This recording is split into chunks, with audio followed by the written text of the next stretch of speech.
Hai teman-teman mahasiswa, nah balik lagi di pertemuan ke-6 ya di mata kuliah Strategi Testing dan Evaluasi. Pada hari ini kita akan membahas tentang pentingnya social media monitoring supaya nanti kalian bisa assess dan evaluate kira-kira ini akan berdampak apa sih pada ROI dan ROAS kalian.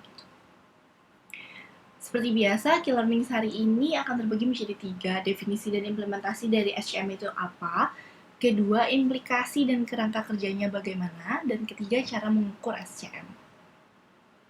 Yang pertama, definisi dan implementasi. Definition of social media monitoring. The process of identifying and determining what is being said about a brand, individual, or product through different social and online channel. Jadi kalau misalnya kalian scrolling nih di every social media, Twitter, LinkedIn, terus Facebook, Instagram, itu tuh biasa suka banyak banget komen-komen tentang sebuah brand yang entah di-mention atau enggak ke brandnya, atau cuma ada di casual conversation antar teman. Nah, ketika kita mengidentify dan kita determine itu tuh sebenarnya sentimennya positif atau negatif sih tentang kita. Nah, disitulah ketika kalian lagi melakukan social media monitoring. Asset type on social media based on ownerships. Ini kan udah juga dibahas di pertemuan sebelumnya. Kalau misalnya kita selalu punya own, earn, dan paid media. Kalau dari IMC kan paid media tuh ada yang misalnya kayak TV gitu. Earn juga misalnya ada news atau berita yang lagi ngabarin tentang brand kita. Tapi kita skewed down lagi ke arah digital aja. Kalau di digital, earn media itu punya trust yang lebih tinggi dibanding paid media.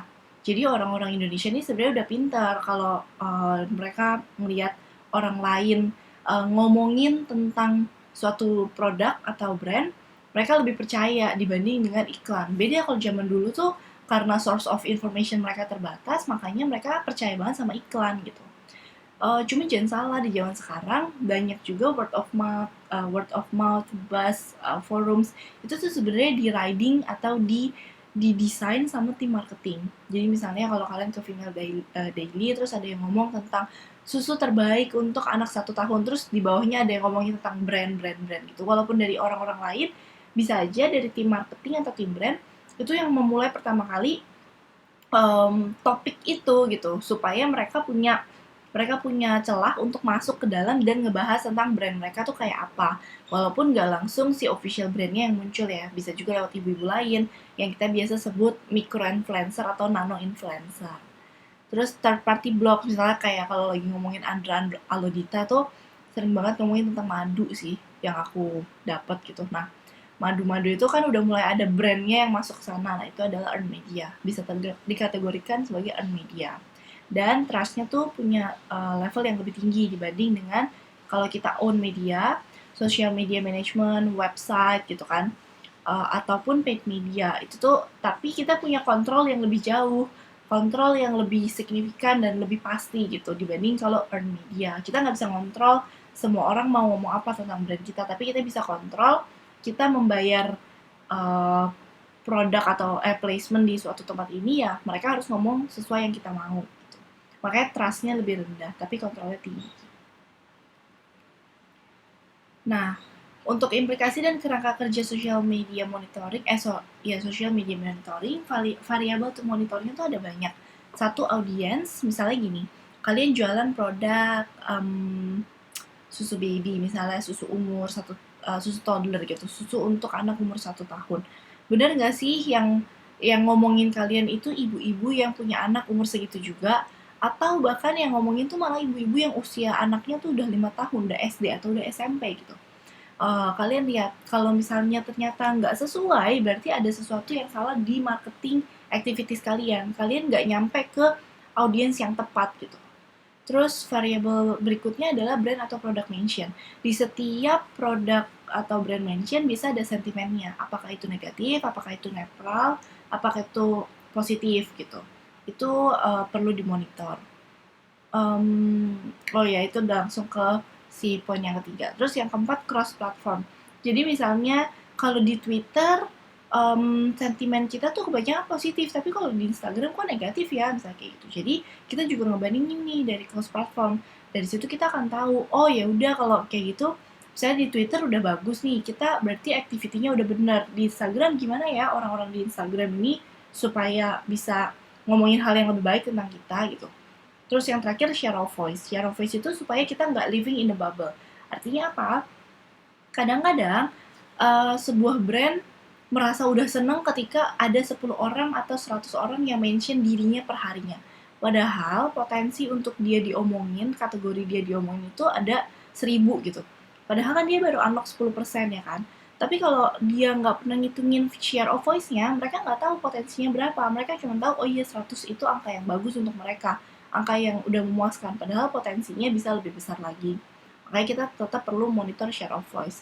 Biasa sih ngebandingin kita dibanding kategori total gimana. Contohnya kalau misalnya kamu pegang produk susu umur 1 tahun, kalau dibandingin sama semua susu untuk usia anak 1 tahun itu berapa percentage share of voice kalian, atau dibandingin sama kompetitor head to headnya tuh berapa gitu. Jadi diukur.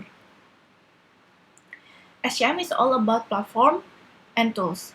Jadi kalau misalnya kita ngomongin social media monitoring, itu tuh atau social channel monitoring, itu tuh nggak ada yang kalian bisa secara manual nge-scroll sendiri setiap hari gitu, karena akan ada aja orang-orang yang ngomongin tentang kita, tentang brand kita, tapi nggak mention kita. Atau kalau misalnya kalian mau ngecek tentang kategori kalian tuh sekarang trennya lagi kayak gimana sih gitu, itu juga nggak bisa di secara kasat mata yang nggak pakai tools, nggak pakai platform, kalian cari sendiri. Nah, makanya ada yang namanya kayak Google Trend contohnya. Kalau di sini nih, ini contoh bodoh-bodohan banget sih. Ini contohnya yang kayak ngecek sebenarnya kalau mau bikin minuman baru bagusnya bilang apa? Sari apel, jus apel, apa asli dari buah apel, misalnya kayak gitu. Nah, kalian bisa ngecek, oh trennya di Indonesia tuh ternyata orang nyarinya yang buah apel, bukan yang sari apel, karena mereka merasa itu nggak alami, misalnya kayak gitu. Nah, makanya di Google Trend itu tergambar. Google Trend itu skalanya 0 sampai 100. Jadi dia bukan angka absolut berapa banyak orang yang nyari, tapi lebih kayak berapa banyak tendensi orang nyari gitu. Jadi bukan absolute number. Kalau angkanya 100 berarti 100 orang nyari ya. Bukan kayak gitu. Nah, di sini tuh bisa dipakai insight-nya untuk ngasih input ke tim marketing atau tim innovation gitu, untuk ngasih tau, oh iya ternyata buah apel nih trennya tinggi gitu. Ada platform lainnya yang bisa ngedetect sampai ke verbatim. Verbatim itu adalah kata-kata yang emang secara langsung diucapkan sama audiens tanpa ada tanpa di rephrase, tanpa di sugar coating, bisa kayak gitu. Ini contohnya adalah brand 24, nanti kalian bisa coba buka sendiri. Misalnya kalian ngecek keywords apa di sana, nanti orang-orang yang ngomongin keywords itu akan muncul di timeline kalian. Nah, di sini kalian bisa lihat, oh yang ngomongin kita nih orangnya, audiensnya kayak apa nih. Kalian bisa lihat lewat profilnya satu persatu. Atau kadang tuh dia suka ngasih summary. Reach-nya tuh berapa, kan orang-orang ini juga punya followers kan. Nah, followersnya itu baca biasanya. Itu akan masuk ke dalam reach-nya berapa gitu. Terus sentimennya gimana, positif atau negatif gitu. Terus ini ada beberapa tool list doang untuk social channel monitoring. Kayak ada Google Trends, Brand 24, Sonar Platform, itu paid gitu. Ada strength dan remarks-nya. Kadang-kadang kita tim digital itu selalu mengkombinasikan banyak platform untuk saling support dan saling mengisi konteks di insight yang kita temukan. Sekarang tugas kalian adalah cari paling sedikit 5 platform lainnya yang bisa membantu kalian untuk social channel monitoring. Itu nanti kita akan bahas di kelas atau pertemuan berikutnya. Nah, kalau ngomongin social channel monitoring kan kita selalu dibantu sama tools ya kan. Setelah kita udah cari toolsnya, kita tahu toolsnya, benefit dari SCM sendiri ini apa sih? Kenapa sih kita harus ngelakuin gitu? Social media monitoring can give you a glimpse into what's being said about your brand in real time, gathering publicly available data and organizing in a way that works to your advantage. Jadi, dengan kita adanya social media monitoring, kita tahu nih sekarang di luar sentimennya orang lagi ngomongin apa sih, tentang produk kita. Terus mereka tuh, kita misalnya lagi ngeluarin produk baru nih, terus orang-orang itu suka atau enggak sih, orang-orang itu udah mulai tahu atau belum sih tentang ada produk baru dari company kita gitu. Nah, kalau misalnya kita ngelihatnya, kok kita mau menyampaikannya A tapi orang nangkepnya B ya, kan kalau di social media monitoring kalian udah lihat langsung, kalian bisa langsung memperbaiki atau ngerubah apa yang salah gitu. Kenapa kok message-nya nggak nyampe ya gitu. Therefore we said that in a way that works to your advantage. Jadi segala macam insight yang ada dalam social media monitoring itu bisa kita pakai untuk membenahi kita lebih baik lagi gitu, supaya marketing activity-nya lebih efisien. What else can we benefit from SCM? Satu, react in real time with consumers on social platform. Pastinya, kalau misalnya kalian lihat kayak Telco tuh sosial medianya aktif banget gitu. Atau Traveloka deh, atau Gojek. Kadang-kadang ada orang yang nggak ngomongin tentang mereka aja, cuman lagi ngomongin tentang liburan, Traveloka bisa riding terus bilang, kalau mau cari tiket liburan, di sini aja gitu. In real time. Kalau misalnya kita nggak ngelakuin social media monitoring, terus kita baru tahunya ternyata 3 bulan kemudian, kan udah basi gitu, udah nggak relevan lagi, udah nggak dilihat lagi gitu. Terus yang kedua, determine how certain demographic feel about your brand. Misalnya kayak ngomongin Traveloka deh. Traveloka kan penggunanya broad banget ya, bisa dari anak umur 18 tahun sampai profesional seumur 45 tahun misalnya. Nah, orang-orang ini pasti punya pandangan yang berbeda tentang Traveloka. Ada yang bilang, kalau profesional misalnya bilang, aduh ribet, gue harus buka-buka aplikasinya, nungguin segala macam. Mendingan beli aja di travel agent yang kayak Baju Buana deh gitu. Tapi kalau misalnya anak-anak yang umur atau anak kuliah yang umur 18 tahun gitu kan, mereka kan masih promo hunter banget, makanya mereka akan happy banget nih punya Traveloka dan segala macam diskonnya. Sometimes they will express it in their social media. Therefore we can know mereka tuh sebenarnya sentimennya kayak gimana sih tentang produk kita. Nah, dari situ bisa shaping deh our business. Oh ya udah, berarti target audience kita bagusan di yang adults nih, soalnya mereka kayaknya lebih excited deh sama brand kita gitu. Terus use positive feedback in marketing. Misalnya ada orang yang ngasih testimoni tapi nggak nge-tag kalian, terus karena kalian punya SCM, kalian akhirnya tahu gitu. Terus kalian kontak deh ke mereka, boleh nggak ini gue angkat jadi case study atau success story kita, terus kalian bikin jadi kontennya. Terus use negative feedback to correct errors in your business. Kayak tadi nih misalnya, kalian ngomongin A, tapi kok nyampainya ke orang-orang kayak message-nya B ya, ada yang nggak nyambung nih di sini. Nah, dari situlah kita bisa ngerubah, kayaknya cara ngomongnya salah deh, coba konteksnya dibenerin gitu. Terus build brand credibility and authenticity. SCM itu pasti bikin brand lebih aktif, jadi ketika ada inquiries masuk, tendensinya adalah mereka akan ngerespon gitu kan, lebih aktif. Dengan misalnya lebih aktif, lebih responsif, lebih interaktif, itu credibility pasti naik, dan authenticity juga naik. Oh iya, ini brand tuh emang bener-bener orang-orangnya tuh ngehandle gitu. Itu akan ngasih kalian assurance ke iya, gue pakai brand yang tepat karena ini tuh bener-bener ada orang yang bekerja di belakangnya. Refine marketing spend by eliminating channel with the lowest or worst engagement level. Misalnya nih, kalian punya social media 4, LinkedIn, Twitter, Instagram, Facebook. Terus udah kalian manage baik-baik gitu semuanya ya. Kok Twitter sama Facebook nggak ada responnya, engagementnya nggak naik-naik, malah turun gitu. Terus akhirnya kalian mikir, apakah Facebook ini sebenarnya udah nggak relevan ya buat audiens kita ya? Apa nggak usah aja ya, kita yang penting kuatin di Instagram sama mungkin TikTok ya sekarang gitu. Terus see which social media marketing channel are performing the best and the worst. Jadi dengan adanya social media monitoring, kalian bisa compare nih, oh iya, responsnya kalau untuk campaign A tuh kayak gini, B kayak begini. Nah, kalian jadi bisa ngebandingin nanti nextnya bagusnya pakai campaign yang kayak apa gitu. Calculate return on investment through advanced reporting capabilities. Walaupun kita judulnya social channel monitoring, kita nggak cuma monitor kata-kata atau qualitatively orang ngomong tentang apa tentang kita, tapi kita monitor juga berapa banyak orang yang ngomong, berapa banyak positif negatifnya, terus berapa banyak orang yang akhirnya beli gara-gara udah ngeliat ini gitu. Itu kan semua ada kalkulasinya. Dan emang sih ujung-ujungnya akan salesnya berapa, terus nanti return on investment-nya berapa. Tapi itu semua possible ketika kita ngelakuin social channel monitoring. Jadi kalau kalian pernah dengar ada social media report akhir bulan, itu juga part of social channel monitoring. Jadi dimonitor dan dievaluate terus gitu. Monitoring nggak sama dengan listening. Listening is getting the data from social monitoring and make action out of it. Ada orang yang akhirnya cuman ya udah monitoring, kumpulin data, bikin report, jadi gitu. Terus udah didiemin aja, nggak di taking action out of it gitu. Itu namanya monitoring. Tapi yang kita embrace di sini adalah sebenarnya listening. Gitu. Listening itu make action out of it. Udah tahu insight-nya kayak gini ya, we can improve accordingly. Social intelligence starts with the ability to listen. Without listening, your strategy become pointless. Baik lagi, monitoring doang nggak cukup. Kita harus listen. Multiple forms of listening. Jadi ada reaktif, ada proaktif nih, even di social media. Ada orang yang reaktif, kayak misalnya customer care. Kalau ada orang yang komen di homepage-nya Telkomsel, gila nih, Telkomsel lemot banget, nggak ngerti lagi, misalnya gitu. Terus nanti customer care-nya akan react, mohon maaf kak, kalau ada keluhan, mohon di DM, bla bla bla. Nah, itu bentuknya reaktif.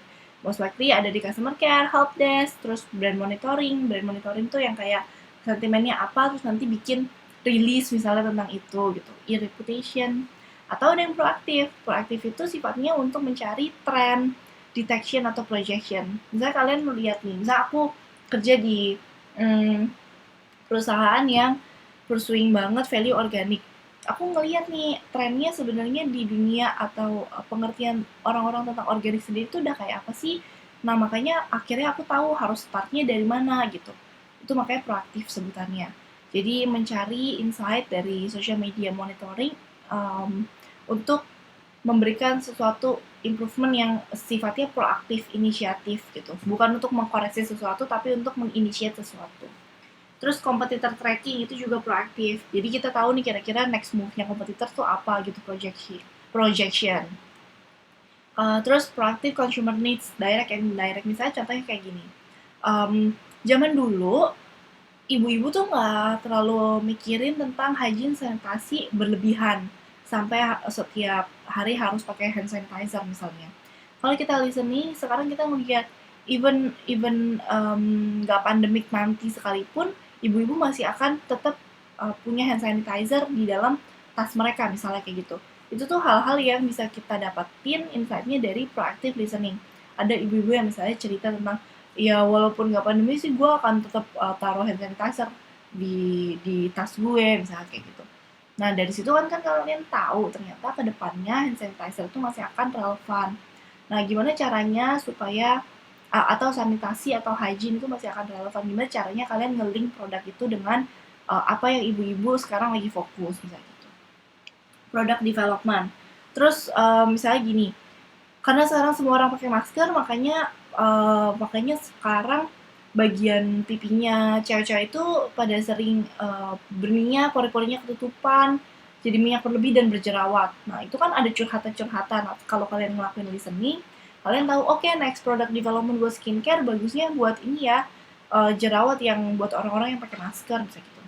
Terus content marketing, kalian tahu nih, jadi sekarang orang-orang tuh lagi hype-nya tentang apa sih gitu, lagi suka bacanya tentang apa sih, supaya dapat attention mereka gimana caranya sih. Nah kalian bisa doing proactive listening dan create content marketing out of it. Contohnya case study ini, case study untuk reactive listening. Kayak kemarin kasus Starbucks Indonesia, ada yang ini tuh awalnya kan si pegawainya ini bahkan gak nge-tag Starbucks kan gitu. Tapi karena ada social media monitoring, ada orang yang ngomongin tentang Starbucks akhirnya ada yang nge-tag Starbucks, terus si Starbucks ngeluarin statement, ini namanya reaktif. Setelah ada sesuatu yang mereka dapatkan dari social monitoring, mereka mengeluarkan sikap. Nah, kalau ini sifatnya listening yang proaktif. Karena ini ceritanya si Datsun waktu ngeluarin ini ada tren binomo. Binomo itu yang terkenal banget. Terus dia ngeliat nih, konten sebelumnya engagementnya kan nggak bagus-bagus banget gitu. Retweetnya cuma 1, likes-nya cuma 6 gitu. Terus dengan adanya tren binomo yang ke-capture sama sosial media mereka, audiens mereka lagi ngomongin binomo banget, dia bikin tuh konten tentang binomo. Nah, kalian bisa lihat nih hasilnya, engagementnya tinggi. Kalau engagement tinggi, artinya kan orang-orang makin terpapar, orang interaksi sama brandnya. dan possibly customer experience dan journey-nya juga akan lebih bagus. Nah, itu akan membantu nanti marketing effectiveness, brand equity, dan ujung-ujungnya ROI kayak gitu. Nah, untuk yang ketiga, cara mengukur SCM. Possible listening objective. Misalnya kalau kalian mau nge-increase SEO effectiveness, kalian doing listening, misalnya kalian jualan balik lagi ya, kayak tadi Datsun deh. Datsun itu target audiensnya lagi ngomongin tentang investasi, bagus gak sih kalau misalnya dia lagi mau mulai investasi tapi sekarang malah belanja mobil gitu.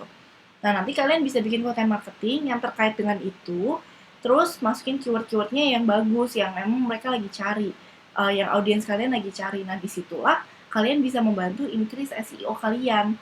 Karena relevansi dari website kalian dan produk kalian bagus, cocok sama apa yang dicari sama audiens kalian gitu. Tipsnya adalah use words and phrases that your target audience is using. Jadi pakainya keyword sama natural language. Jangan pakai bahasa yang kaku-kaku banget, karena orang kalau kalian nge-search juga kalian nggak akan pakai bahasa yang kaku gitu.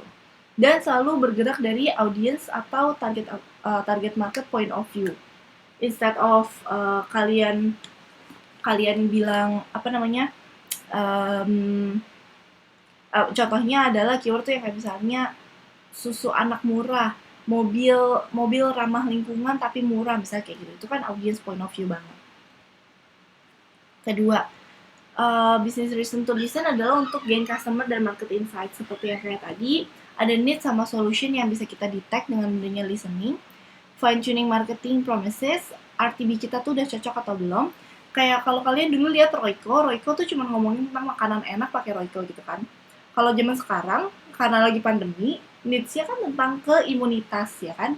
Si Royco ini bilang, ya udah makanan yang enak itu bisa membantu anak makan lebih banyak dan imunitasnya jadi lebih tinggi.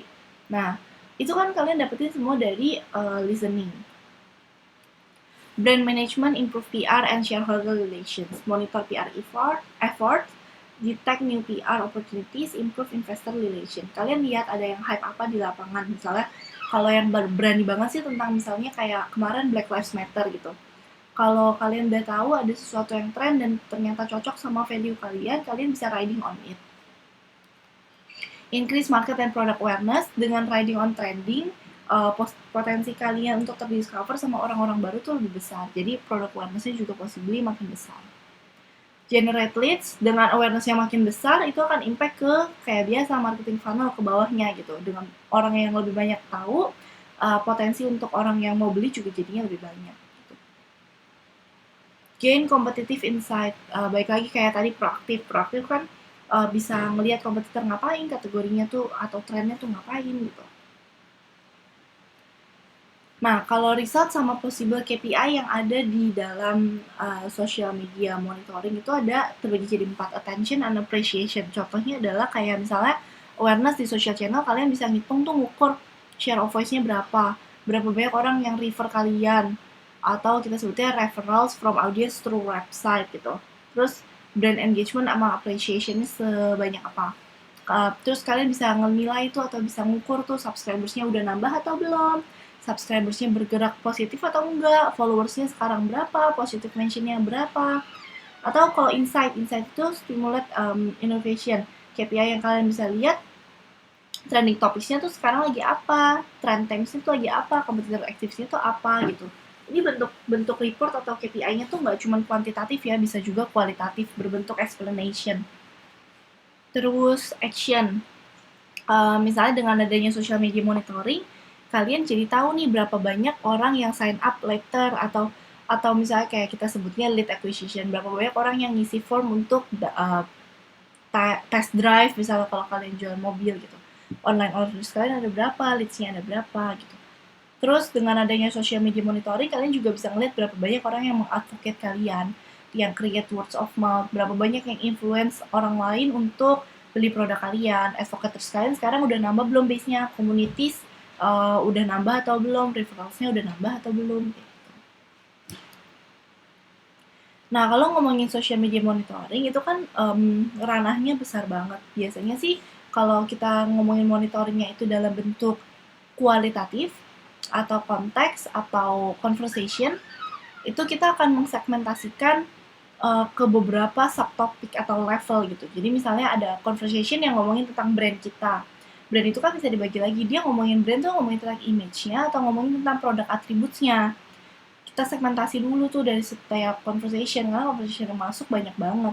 Terus kalau dari produk, misalnya kayak Unilever, dia kan punya produk banyak banget, ada dari Pepsodent, sikat giginya, odolnya, terus sampai produk-produk makanan gitu. Terus kalian akan bagi ini ngomongin tentang produk apa sih, produk pasta gigi, apa sikat gigi, atau makanan gitu. Terus kalau kompetitor, orang-orang yang ngomongin tentang kompetitor A tuh apa aja, siapa aja, audiensnya, demografinya kayak apa, topik yang circling around kompetitor satu tuh apa, tapi kalau kompetitor dua kayak gimana gitu. Terus audience itu bisa audience towards your organization and product atau audience in general. Artinya apa? Audience kadang-kadang kan misalnya kamu targetin umur 20 sampai 30 tahun. Ada yang pakai produk kita, dia ngomongin tentang produk kita di sosial media mereka. Ada juga kita mau tahu sekarang yang jadi fokus atau yang ngambil attention orang umur 20 sampai 30 tuh apa sih gitu. Nah, dari situ kita akan ngeliat tuh conversation-nya satu-satu, terus kita klasifikasiin gitu. Mereka maunya sebenarnya needs-nya apa sekarang. Combination between segment sama ke subtopics are allowed to gain insights. Kadang-kadang kita bisa building narasi. Kita ngeliat nih, oh brand image kita sekarang netral nih, belum ada yang positif lagi. Tapi kompetitor jadi positif karena ada produk baru yang launching sesuai sama audience need nowadays. Nah, kita sekarang belum punya produknya, gimana kalau kita ngadain campaign atau produk launching tentang itu, bikin produknya, misalnya kayak gitu. Ini contoh social media monitoring, tapi yang outputnya kualitatif, bukan kuantitatif. Kalau output kuantitatif itu biasa bentuknya report. Kita bisa compare nih, kalau ini lagi ngomongin tentang balik lagi ke segmen yang kompetitor 1, 2 gitu. Misalnya brand kita adalah Hemaviton. Apa sih yang orang-orang bilang tentang Hemaviton? Verbatimnya apa? Verbatim tuh yang kayak capture-capture itu tuh kita sebut verbatim. Kalau Fatigon apa sih? Farmaton apa sih gitu. Nah, nanti dari social media monitoring yang kalian lakukan itu muncul word cloud. Jadi kalian dapat ide nih, orang-orang tuh nganggapnya Hemaviton tuh kayak apa? Udah sesuai belum sih sama yang kalian mau sampaikan? Gitu. Nah, sekian presentasi dan materi kelas hari ini. Semoga bisa kalian pahami, dan kalau ada pertanyaan, feel free untuk misalnya nanti tanya di selama kelas tatap muka. See you guys!